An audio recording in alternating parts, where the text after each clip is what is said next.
चारधाम यात्रा में यात्रियों का सबसे बड़ा सहारा है घोड़े और खच्चर, जो भक्तों को उनकी मंजिल तक ले जाते हैं। पहाड़ों की इन लंबी चढ़ाई के दौरान कई बार ये बेजुबान अपनी जान तक गंवा देते हैं। ऐसे में उत्तराखंड सरकार इनकी सेहत को लेकर कोई भी लापरवाही नहीं बरतना चाहती। यही कारण है कि यात्रा में इस्तेमाल किए जा रहे घोड़े और खच्चरों के उपचार और देखभाल का विशेष ख्याल रखा जा रहा है। चारों धाम में पशु चिकित्सकों की तैनाती भी कर दी गई है। देहरादून जनपद से भी करीब 16 कर्मियों को तैनात किया गया है। देहरादून के मुख्य पशु चिकित्सा अधिकारी डॉक्टर विद्यासागर कापड़ी ने कहा कि यमुनोत्री धाम में देहरादून जनपद से सबसे ज्यादा करीब 16 कर्मी तैनात किए गए हैं। सभी जनपदों से तैनाती की लिस्ट मंगाई गई है, जिसमें देहरादून जनपद की तरफ से 8 मई से 22 मई तक पहली सूची और अगली सूची 6 जून से 21 जून तक के लिए तय की गई है।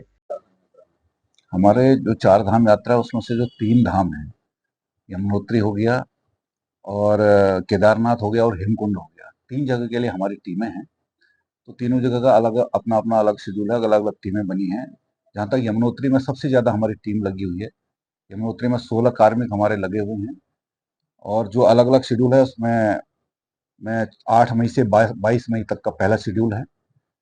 6 जून से लेकर 21 जून तक का दूसरा शेड्यूल है जिसमें हमारे कार्मिक लगे हैं। 5 अगस्त से लेकर के 20 अगस्त तक का एक तीसरा शेड्यूल है। 4 सितंबर से लेकर 24 सितंबर तक का हमारा चौथा शेड्यूल है। इसी तरह से 19 सितंबर से लेकर 4 अक्टूबर तक का एक शेड्यूल है। 4 अक्टूबर से 19 अक्टूबर तक और 19 अक्टूबर से 3 नवंबर तक, 3 नवंबर से यात्रा की समाप्ति तक। ये जो केदारनाथ में है, यमुनोत्री धाम में है, ये सबसे ज़्यादा हमारा इसमें कार्मिक हमारे यमुनोत्री धाम में लगे हुए हैं और बाकी दूसरे जनपदों से भी लगे होंगे। तो ये शेड्यूल हमारा इसलिए बना हुआ है कि बीच का जो शेड्यूल गैप आ रहा है उसमें दूसरे जनपदों के पशु चिकित्सा अधिकारी और पशु देहरादून से भारत न्यूज लाइव के लिए संवाददाता अजय नौटियाल और मानव डोभाल की रिपोर्ट। भारत न्यूज लाइव से जुड़ने के लिए इसे लाइक, सब्सक्राइब और बेल आइकन दबाएं।